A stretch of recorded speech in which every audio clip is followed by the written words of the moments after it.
Hello, welcome to In the English Corner. This video I would like to talk about the importance of end punctuation in your writing. It's important to remember that you must supply the correct punctuation at the end of all your sentences. End punctuation will indicate a break in thought, and it gives an important clue to the meaning of your sentence. So keep in mind that if you are just writing a simple comment, a simple statement, you would put a period. If you want to ask a question, you must end with a question mark. And if you want to show some emotion, some feeling, of a strong emotion or strong feeling, you would end with an exclamation mark. So let's take a look at some examples of how you use end punctuation correctly. So if you could follow along with me, please. The first type of punctuation mark, end mark, is a period that I want to look at. And a period is used at the end of a declarative statement. So let's take a look at these examples. The first one, Bill is late for every meeting. You're making a declarative statement. You end with a period. I signed up for the English seminar on Wednesday. A simple statement, a period. And the last example, I'm attending the business meeting on Friday. You're just imparting some simple information, a period. Now, I want you to keep in mind that a period is also used at the end of a command, but a mild command. You don't want to show a lot of emotion, but it's a mild command. These examples, the first one, bring in the mail, please, period. Hand me the blue sweater, period. It's a gentle command. And place the flowers in the vase. So remember that every single sentence you're beginning with a capital and you're ending with a piece of end punctuation. A period will also be used at the end of an indirect question. Now let's look at what an indirect question is.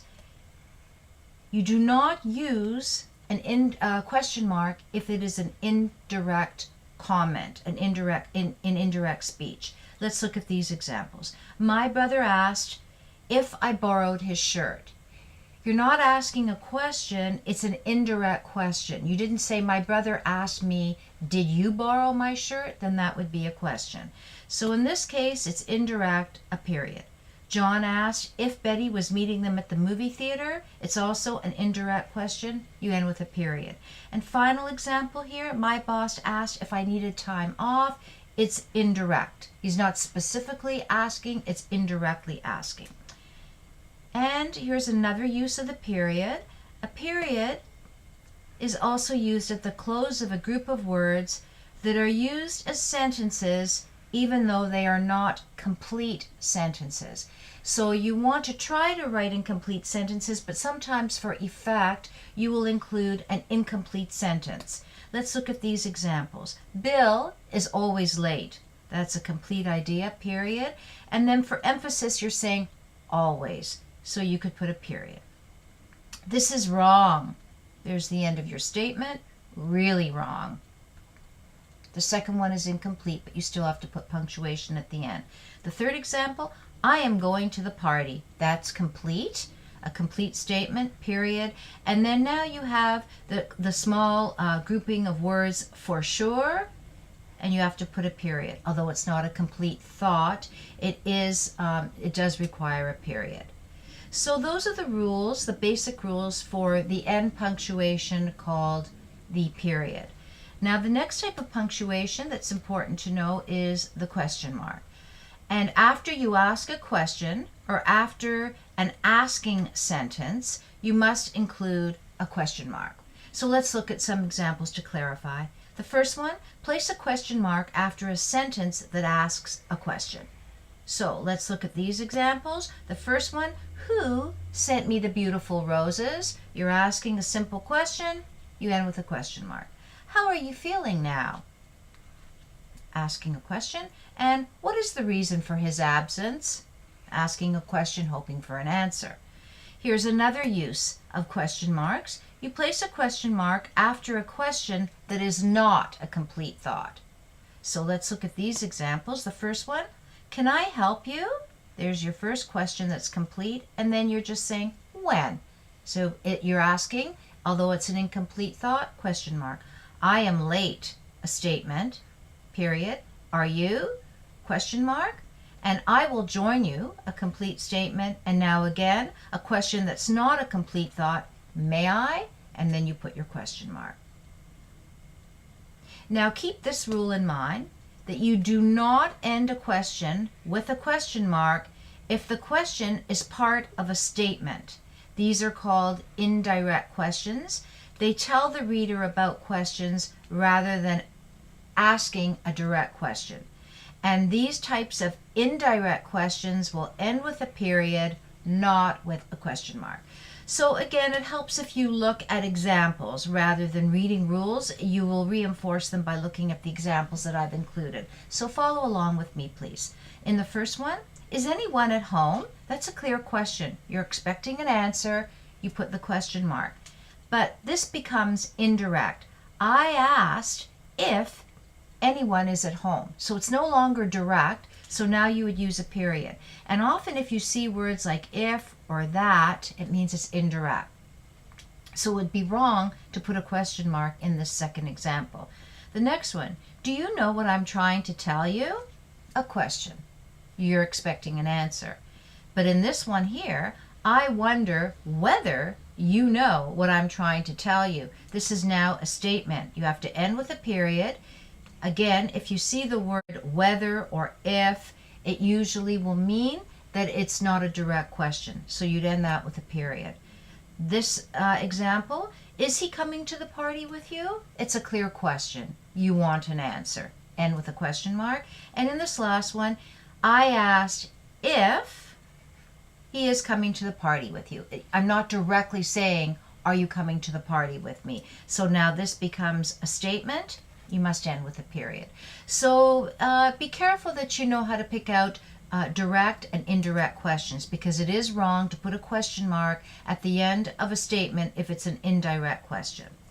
And the final piece of punctuation that I want to draw your attention to now is called the exclamation mark. And the exclamation mark is formed as I've shown you, like this. You use exclamation marks to convey a particular tone in your writing. So you should decide very carefully before you use an exclamation mark to be sure that that is the tone that you're trying to convey. You don't want to overuse the exclamation mark, so you want to be careful and think before you use it. So let's look at the difference in these two sentences that I provided you with. 1, John is coming over later. You have a period. And the next example, John is coming over later, an exclamation mark. Now, we don't know the sense of where these sentences fit in, what the context is, but reading into this, depending on what you were writing about, in sentence 1, you are supplying information and you're probably just simply stating that John's coming over later. There's no excitement. John could be a friend. You might just be stating to your mom, oh, John's coming over later. Or the plumber's name could be John. John the plumber's coming over later. It might be your sister's friend. It's nothing emotional. But in the second one with the exclamation mark in sentence 2, you're clearly excited about the fact that John is coming over for a visit. So you're showing your excitement by using the exclamation mark. It's somebody, maybe you have been waiting to see this person for a long time, so you're going to show emotion. So take a look at some examples and when else we would use an exclamation mark. An exclamation mark is placed after a statement that expresses strong emotion. Looking at these examples, what a mess. You're really emphasizing the fact that your room is a mess. Or, I passed the course at last. So maybe you've failed it once or twice before, you finally passed it, you're showing emotion, exclamation mark. And what a terrible experience. So something bad has happened, you've really had to deal with a difficult situation, you would use your exclamation mark. As well, a couple of other examples. Place an exclamation mark after an exclamatory words which are set off from the sentence. Let's take a look at what I mean here. The first example, boy, that was a terrible flight. Now, if you look at this, the exclamation mark does not go here after flight. It goes after the word that shows emotion. It's wrong to put it in both places. You wouldn't put one here and one here. So boy, showing emotion, that was a terrible flight. Or help, I'm drowning in homework. You always put the exclamation mark after the emotional word, and then a period. Hooray! I got the highest mark in the class. So the emphasis word, the excitement, is here after hooray. I got the highest mark in the class. Now, if you didn't include hooray and you were just saying, I got the highest mark in the class, then you could put the exclamation mark over there. So just a point to remember and to conclude, I've said to you here to please avoid using exclamation marks too often in your writing. You sound a little bit overexcited, overzealous, almost breathless if you're constantly using the exclamation mark. They're not going to be effective if you overuse them. So include them in your writing only if you want to show strong emotion, strong excitement, or a lot of feeling. Thank you so much. Bye-bye.